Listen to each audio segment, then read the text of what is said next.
Good evening, everyone. Uh, Anyone watching? It is now December 31st. It is New Year's Eve. It's 10:47 p.m. here in the Eastern Time Zone. So, and Candy's going into my pocket because she wants this, and she wants her treat. So, as I start off all my videos, here, shake a ball, lay down, speak. Good. Come and get it. There you go. She's on it. Someone's watching. Wow. And now they're gone.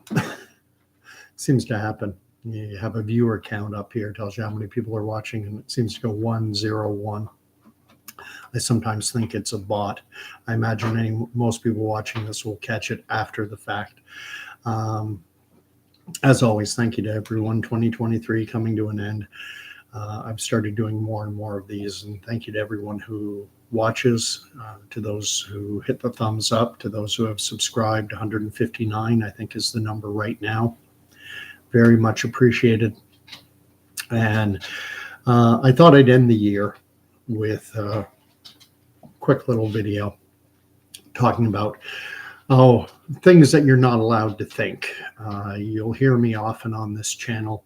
I say that when it comes to certain issues, the media, our government officials, the tech companies, that the population is programmed what to think, what to believe, and even and often how to feel about things. And if you dare to run counter to that programming, the individuals who have completely outsourced their capacity for rational thought to the media, to the government, to tech companies, people who have outsourced their brains, double-digit IQ types, will just look at you because you're challenging. You get a deer in the headlight look from people because they just assume this is why these are widely accepted facts and they're truths. And you're not allowed to step beyond that which the programming says. The first one, obviously, is COVID. And if you question anything about COVID, there's a certain percentage, a significant percentage of the population that will just, if you suggest that COVID is not a serious and deadly disease, because they'll hit you with, over 5 million people have been killed by COVID. And, they forget or they ignore facts like when the Canadian Armed Forces sent medics into Quebec nursing homes, long-term care facilities. The military issued a report saying that that many of the people dying, a lot of the people dying in those long-term care facilities were dying of dehydration. And that was 80% of the deaths in Canada. I don't mean to laugh at it. I mean, death is tragic. But 80% of the deaths that they reported was reported Toronto Star, Globe and Mail, CBC News, Theresa Tam being quoted in the Washington Post. 80% of the deaths that were attributed to COVID were happening in long-term care facilities. And when the Canadian military went into long-term care homes in Quebec, in that province, what was happening is the staff wasn't showing up to work because the programming was so effective that staff were convinced that, contracting this respiratory bug, that it, was tantamount to a death sentence. So they were afraid to go into work. And when you're dealing with long-term cares, you're dealing with 80 to 90% of the population, the patients, and 80 to 90% have cognitive impairment, diagnosis of dementia or Alzheimer's, and they forget to drink water, or they have ambulatory issues and they simply can't get to a water fountain or a bottle of water. And so, I mean, it was devastating and disgusting what happened to these people. And then they had their deaths counted as COVID deaths. an 80, 90-year-old who is suffering from dementia, Alzheimer's, probably with ambulatory issues. The Ontario Long-Term Care Association, you can look this up, go to Google, and you can find out that I think it's 86% of residents in Ontario's long-term care facilities in 2018 or 2019, fully 86% needed extensive help, not just help, but extensive help with what are called the activities of daily living, or the ADLs: bathing, feeding, dressing, toileting. They can't look after themselves. They need extensive help with just these simple activities like getting dressed in the morning. And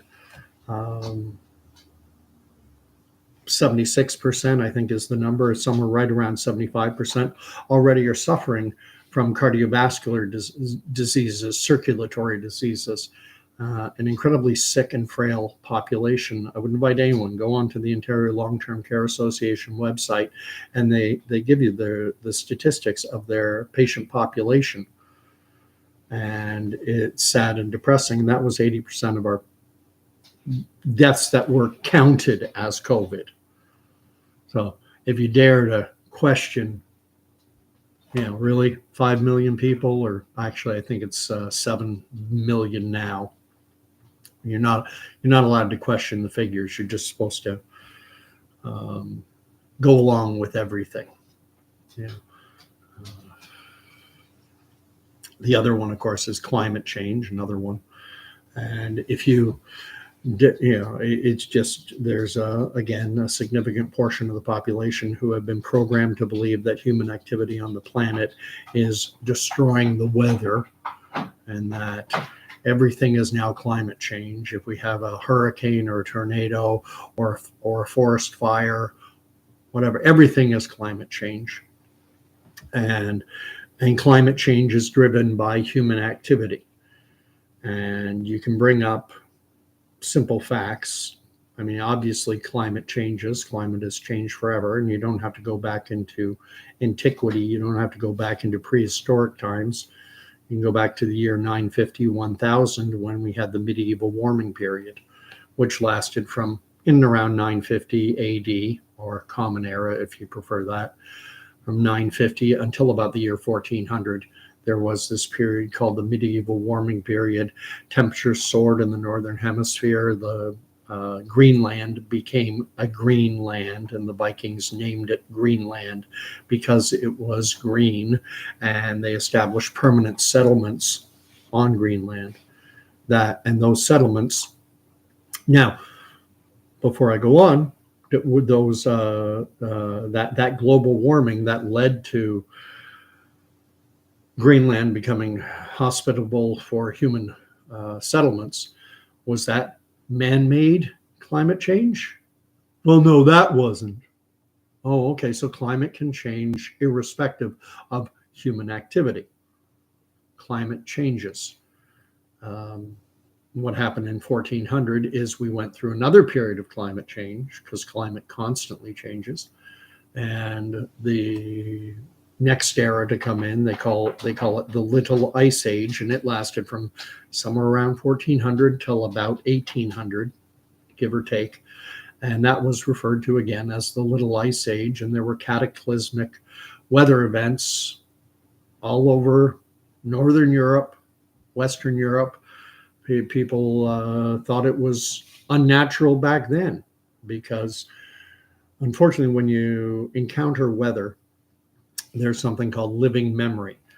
I'm 57, but when I was growing up in the 70s, 80s, as a kid, in the 70s, 80s, in a place like where I live now in southeastern Ontario, the snowbanks would be 5-6 feet high, huge piles of snow. You get snow falling in late November, early December, and it would stick around. And then you might get a January thaw, but then quickly there'd be more snow and it would just pile up. Doesn't happen anymore. The climate has changed. And now we're in a warming trend. We had the medieval warming period.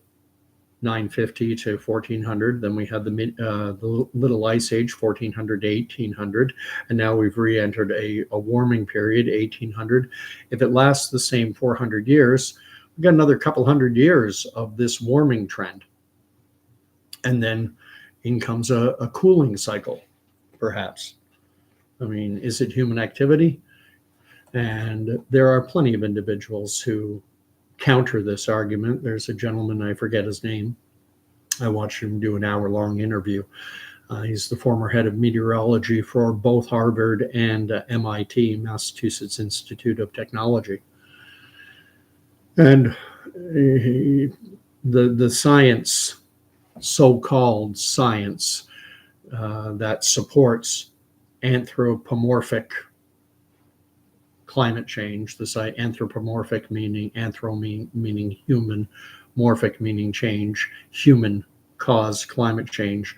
The supposed science behind this is based on computer models and simulations and GIGO, G-I-G-O, garbage in, garbage out. Climate is simply too chaotic a model, just simply too complex a system to just pick a few random variables, a few dozen variables. There are thousands of variables, but they can't build a computer model on a chaotic system, so they cherry pick. And they've cherry picked the variables that paint carbon, plant food, as the big bad boogeyman. But if you go against the climate change narrative, there are individuals who will be, what do you mean? I'm told, I know. If you're smart, this is what the TV told me. The TV tells me that smart people believe in human-caused climate change. Smart people like Greta Thunberg. Good luck. And a third one is gender. For all of human history, we've had two genders, male and female. Males are XY chromosome. Females are YY. We have different genitalia. And now all of a sudden, simple biological reality, now we're so much more enlightened. And so biological reality, objective reality, has been thrown out the window. And now we're expected to believe that gender is based on feelings. It's how a person identifies. And gender identity can be fluid. You can change your mind. You can pretend your penis and your testicles don't exist anymore. And now, with advances in medical technology and techniques, now we can engage in mutilating, devastating surgeries, double mastectomies, castrations. They can give prepubescent children drugs that will stop them from experiencing adolescence, puberty blockers that have dangerous side effects. Just because you can do something doesn't mean you should do it. But there's an element of the population who, if you say, you're one of those ignorant, knuckle-dragging troglodytes who still thinks that gender is based on objective biological reality. We're so much more advanced now. We now ignore objective biological reality. Everything now is based on subjective feelings. And they think that is the smart view. And that's the thing that they want to attach themselves to. What is the smart opinion to have? What is the right opinion to have? And so they default. People have outsourced their brains. They don't think for themselves. They couldn't articulate, and you see this all the time. Those who advocate for this ridiculous ideology will be confronted and asked to define a woman, and they stumble and they can't put together a coherent sentence. They sound like Joe Biden because it's ridiculous. Well, it's whatever a person says it is, and I wish I could be hopeful for 2024, but I'm not. And I'm going to try and keep this under 20, 25 minutes and just end it off with going back to the war that's going on between Israel and individuals who call themselves Palestinians. And there's a fiction that is accepted by a large percentage. People think it's fact. They think that in 1948 that there was this country called Palestine, and that either the United Nations or Great Britain or a combination of the two basically took the land away from these Palestinian people, this country called Palestine, and that they created a nation state called Israel and gave it to the Jewish people. So they took it from them and gave it to these people who occupied it, and here, we're going to give you their land. And that's I don't have an issue with someone being supportive of the so-called Palestinian cause, so long as there's an acknowledgement of basic factual history. A question that occurred to me just recently, and this is what I'm going to end off with, is what would have happened if during the first Arab-Israeli war, what Israelis refer to it as their War of Independence that broke out on May 15th, 1948. What would have happened if the Arab nations that attacked this nation, Israel, that had just declared its unilateral independence, what if the Arab states had won? Because going back to history again, and this is simply, you can verify it from multiple sources. You can even read an Al Jazeera article on it from 2009. I recently read that article. It was somewhat amazing because it's removed, having been written in 2009.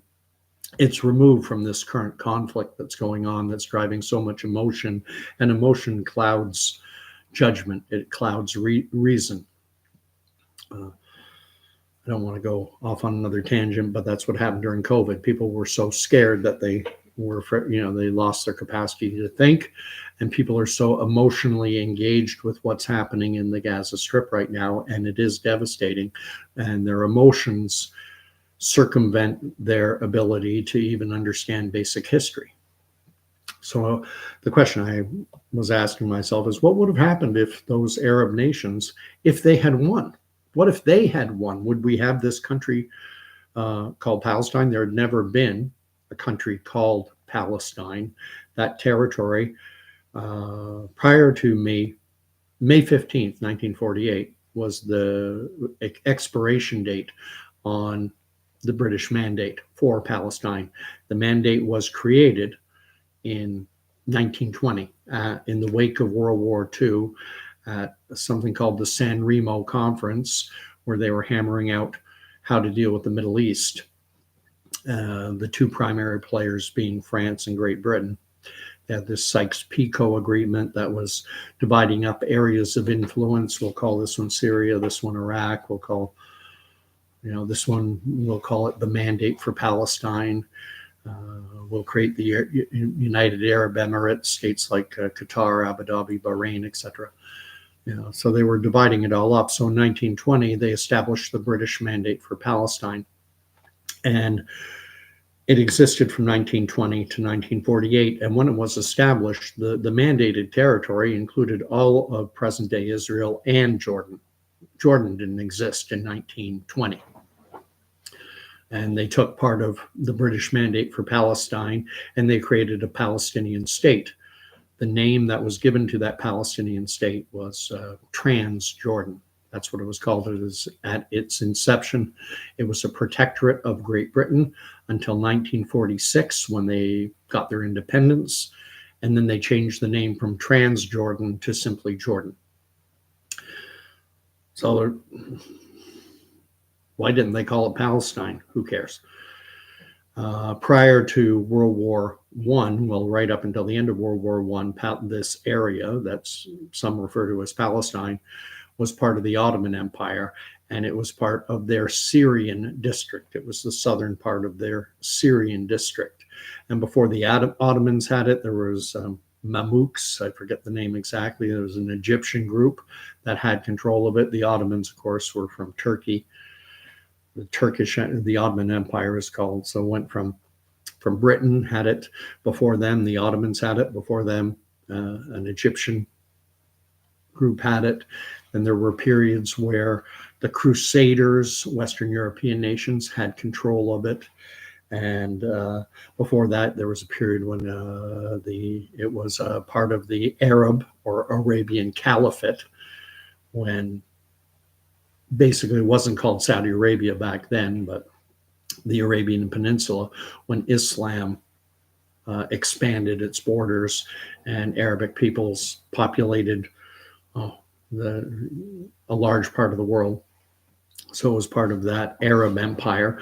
Before that, it was the Byzantines. Before the Byzantines, it was Roman. It was actually the Romans in the 2nd century who changed the name from Judea to Palestina, which eventually got rendered into English as Palestine. So there's never been a country called Palestine. And that's simply factual reality. But what would have happened? So what happened eventually in 1948, the British announced their intention to vacate. And we're done with the mandate. May 15th, 1948, we're done. They'd already given it to the UN in terms of trying to, they'd already created a Palestinian state in Jordan in 1920. All that remained was just 25% of that mandated territory. And Jordan's about the size of Indiana. All they had left was a little tiny mandated territory left that was the size of New Jersey. And the UN had put together a partition plan that never got implemented, that proposed dividing the land up between a Jewish nation state and another Palestinian state. But again, it never got implemented. The Arab nations rejected it. And so using that proposal, that partition plan, as a blueprint, on May 14th, the day before the mandate expired, Israel unilaterally declared itself an independent nation. And then the very following day, 5 nations of the Arab League invaded. There were the Egyptians, Lebanon, Jordan, Syria, and Saudi Arabia sent troops as well. The Saudi troops, however, were under the command of the Egyptian forces. Kind of the way Canada sent forces in World War I that were under the command of the British. The Saudis sent their soldiers to fight, to take over Israel, and they thought it was going to be a walk in the park. The Jewish population that was in what had been the mandated territory of Palestine were only 700,000-800,000 people total. That's men, women, and children. Not everyone's a fighter, obviously. Not everyone's a combatant. The combined population of those 5 Arab countries is 30 million. They thought it would be a walk in the park, but it wasn't. They lost. And I think it was March of 1949. That's when Israel, over a period of time, they signed armistice agreements with those invading nations. Peace was established. They established the border called the Green Line. But what would have happened if the Arab states had won? Would there be a country called Palestine? And I don't think that's a reasonable expectation at all. I think what would have happened is each one of those nations, Saudi Arabia doesn't have a physical connection, doesn't share a border with Israel. But I think those other nations would have absorbed what was remaining of the Palestinian mandate into their own countries. I think Egypt would have taken a chunk, Jordan would have taken a chunk, Lebanon a chunk, and Syria a chunk. And they would have, and Israel would never have existed, and no Palestine would ever exist. No Palestine has ever existed. It's just a name that got affixed to a land. Big question, of course, is what would happen to Jerusalem. And there's an interesting thing to look into if you're of a mind. Jerusalem, of course, is the site of the Temple Mount, where the Dome of the Rock is located. and the Al-Aqsa Mosque, and it is considered in Islam as the third holiest site, third after Mecca and Medina. However, and you can check this out, Muhammad never set foot in Jerusalem. And the Al-Aqsa Mosque, third holiest site in Islam, wasn't built until after Muhammad was dead. And yet the reason it's considered the third holiest site is that it's not mentioned in the Quran. The Al-Aqsa Mosque is not mentioned in the Quran. What it says, this is Muhammad speaking, he went on a magical nighttime journey, some magical winged horse of some description, took him from the nearest mosque to the furthest mosque. Where was the furthest mosque? In Muhammad's lifetime, the furthest mosque was somewhere in Saudi Arabia. But now somehow he traveled magically through time, forward in time, and visited a mosque that hadn't even been built yet. And these are just historical facts. When you get into religion, though, it's difficult, it's challenging, because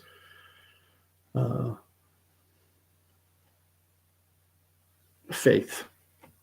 If Muslims can choose to believe that Muhammad, through a magical journey, was able to bend the fabric of time and travel forward and visit a mosque that hadn't yet been built. Now we're getting into theoretical physics and the fabric of space and time, which I don't know if those concepts existed back in the 600s, but maybe they did. Who knows? But just end it off so I don't go over half an hour, because I do like to ramble. This is what I see happening 2024 as I see more war coming. And just to wrap up my last thought, if those nations had invaded, again, if they had defeated Israel, I don't think there'd be a Palestine. Israel would just no longer be there, and Egypt, Syria, Lebanon, Jordan would be bigger. They would have taken that territory and incorporated it into their own nation states. And then I could envision them actually fighting amongst themselves. We're already seeing that in Syria. You're seeing it in Yemen. Hundreds of thousands of people being killed. Internal fights. I mean, Yemen's civil war, they say human rights groups and the United Nations estimate that somewhere close in around 400,000 Yemenis have been killed over the last almost 10 years. Like 40,000 people a year are dying in Yemen, but no one cares, because the news and the media, they haven't programmed people to even think about it. But we've been programmed to care deeply and emotionally about what's happening in Gaza. Like the life of a child in Gaza is worth far more than the life of a child in Jordan for some reason. So it's okay for them. It's okay for Yemenis to kill children in Yemen, and that's okay. But if it happens in Gaza, it's horrible. I mean, death is tragic, no matter whether it's a kid in Yemen or if it's a kid in Gaza. I guess because the Yemenis are killing each other, that's okay. This world has gone batshit crazy. And that's what I think would have happened. You probably would have seen a civil war. There would still not be peace if the Arabs had won that first Arab-Israeli war. Then, and rather than fighting against Jews, they'd be fighting against each other, like we're seeing in Syria, like we're seeing in Yemen, like we're seeing in Iran. They're having civil unrest because some of the population is pushing back against radical extremist Islam and Sharia law and everything else like that. We got to remember that as Iran, up until 1978 or 1979, was a very westernized country, and people like They like freedom of speech. They like freedom of expression. They like equality of opportunity for men and women. But those those ideals are not shared. They're not universal. And anyway, I've gone on over 30 minutes. God bless. Happy end of 2023. Less than an hour to go in my time zone. 43 minutes from now, it'll be 2024. And reality, well, I'll pray for peace and pray for health, prosperity, all the good things. I do think 2024 is going to be war, more war. And I think Israel very much has has the potential to be a flashpoint. So I'll talk more about it in the new year, but I'll try to be less of a dog on a bone. And the last thing, my last video, I wrote, "You don't believe in science," but I spelled believe wrong. I'm sorry. I should have checked. I touch type BELIEVE. Well, I left out an E, and instead of believe science, it's believe or believe. I dropped an E. My fingers didn't work, and I didn't proofread. And once the title, I can't edit it. I would change it. I would correct it if I could, but unfortunately, you can't edit the title of a video. So I'm stuck with it. Anyway, God bless. See you in the new year.